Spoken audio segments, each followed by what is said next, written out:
Olá pessoal, tudo bem com vocês? Mais um vídeo aqui para o canal História e Ateísmo.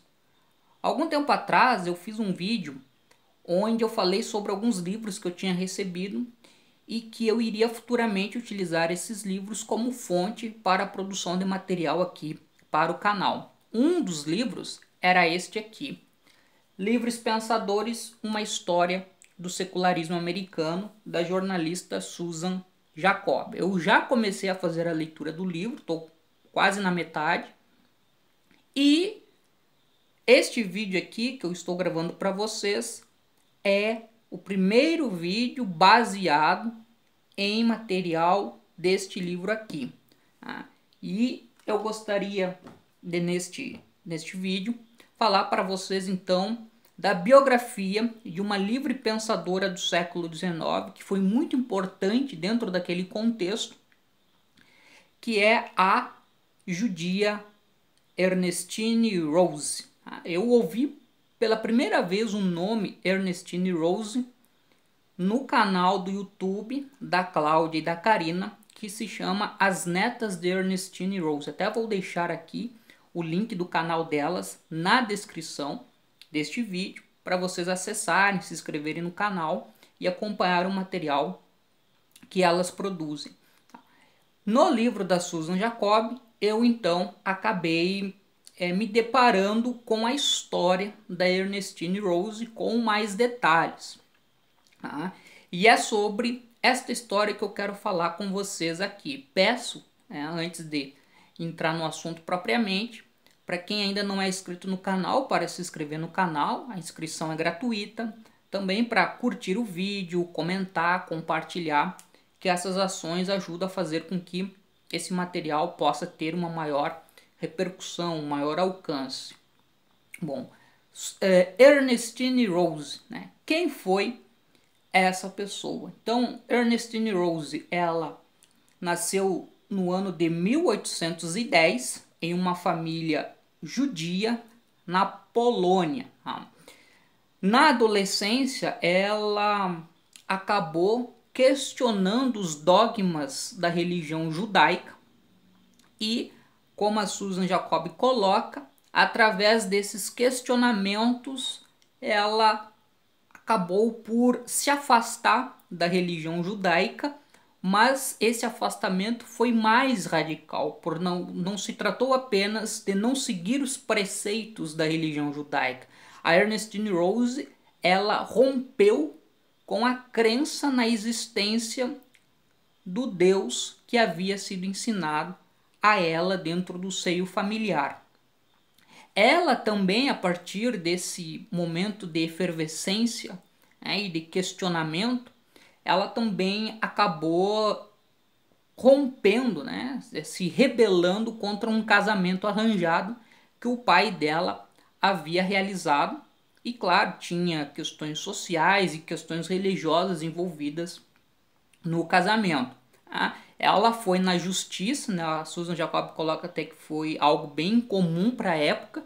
Ela conseguiu anular o casamento na justiça e a partir da anulação do casamento ela resolveu sair de casa e passou a viajar por alguns países da Europa. Na Inglaterra, quando ela chega lá, ela acaba tornando-se amiga do socialista utópico Robert Owen, que é uma figura representativa do pensamento socialista da primeira metade do século XIX. E na Inglaterra ela vai encontrar uma pessoa e vai acabar se casando, e depois desse casamento ela vai migrar junto com o esposo para os Estados Unidos no ano de 1836. E ela então vai viver nos Estados Unidos até 1869, então ela vive várias décadas nos Estados Unidos. Depois ela acaba retornando para a Inglaterra e vai falecer naquele país no ano de 1892, já próximo do início do século XX. Qual foi o papel desempenhado por Ernestine Rose nos Estados Unidos, principalmente? Porque também teve um papel na Inglaterra. esse papel esteve relacionado ao seu ativismo. A Ernestine Rose, ela chega nos Estados Unidos, na década de 1830, num contexto onde está efervescendo, está bastante efervescente, um ativismo em torno do abolicionismo, a luta contra a escravidão nos Estados Unidos. A Ernestine Rose, ela vai se engajar no movimento abolicionista, mas ela vai ir além. Ela vai se engajar no movimento abolicionista e também vai começar a desenvolver um ativismo em prol do direito das mulheres. Então temos aqui duas pautas que vão sendo trabalhadas por ela, a questão do abolicionismo, do fim da escravidão, e a questão do direito das mulheres. Em face desse engajamento, a Ernestine Rose, ela vai ficar conhecida como a primeira feminista judia dos Estados Unidos. E um fato que vai chamar a atenção dela é porque esse engajamento se dá a partir do movimento abolicionista, do movimento de organização das mulheres e daquilo que a Susan Jacob vai falar de modo mais amplo, que é o movimento do livre pensamento, que foi bastante intenso nos Estados Unidos ao longo do século XIX. Mas o que vai chamar a atenção dela entre os parceiros, enfim, os ativistas com os quais ela estava envolvida, é o fato de ela se assumir publicamente como ateia, uma coisa que era incomum naquela época. Então, ou seja, nem todos que se engajavam no movimento abolicionista eram ateus, e nem todas que se engajavam na luta pelo direito das mulheres eram ateias. Então a Ernestine Rose, ela tinha essa singularidade, essa particularidade. A Ernestine Rose, a Susan Jacob traz algumas citações de discursos feitos pela Ernestine Rose. A Susan Jacob, então, ela nos mostra ali como que para a Ernestine Rose a religião ela era não algo natural, mas um produto de doutrinação ensinado às crianças desde a infância.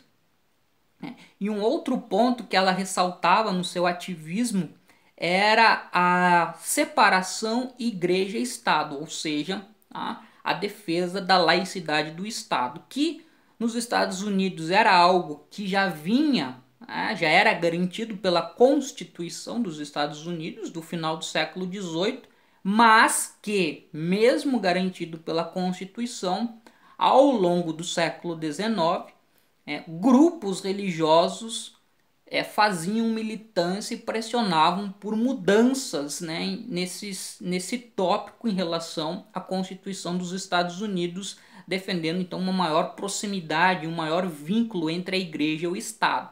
Então a Ernestine Rose, juntamente com as pessoas que militavam na questão do feminismo e na questão do abolicionismo, também vai defender essa pauta da laicidade do Estado. Obviamente que esse posicionamento dela não vai passar despercebido, e a Susan Jacob ela coloca ali como a Ernestine Rose ela vai sofrer muitas críticas por parte da imprensa da época, não apenas daqueles grupos que já vão se posicionar contra, por exemplo, os escravistas e os setores que eram contra os direitos das mulheres, mas a imprensa também acabava dando destaque às críticas e fazia críticas diretas através de editoriais, assim como a figura de Ernestine Rose ela causava um embaraço para a comunidade judaica dos Estados Unidos, que era uma comunidade que vivia num país onde as condições para o livre exercício da sua religião eram muito mais favoráveis do que em países europeus naquele mesmo contexto. Então, eles não se sentiam muito bem com uma figura como a Ernestine Rose, que acabava colocando o dedo na ferida em várias questões que eram meio que tabus, tabus na verdade, dentro dos Estados Unidos. Então ela era uma figura incômoda, não apenas para, digamos assim, adversários mais tradicionais do campo do tema da escravidão e da defesa do direito das mulheres, mas Ernestine Rose também era uma figura incômoda para a comunidade judaica de um modo geral nos Estados Unidos.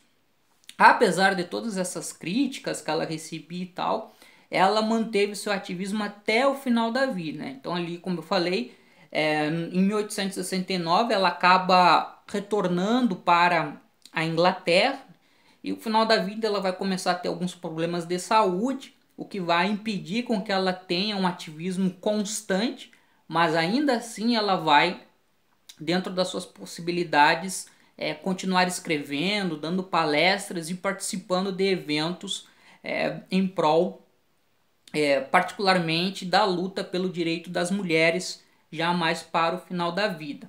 Então, esse, pessoal, então era a biografia que eu gostaria de trazer, né, da Ernestine Rose. A Susan Jacob fala nesse capítulo que eu li, onde vai trazer a figura da Ernestine Rose, que hoje nos Estados Unidos, a Ernestine Rose, ela é uma figura um tanto quanto esquecida, né?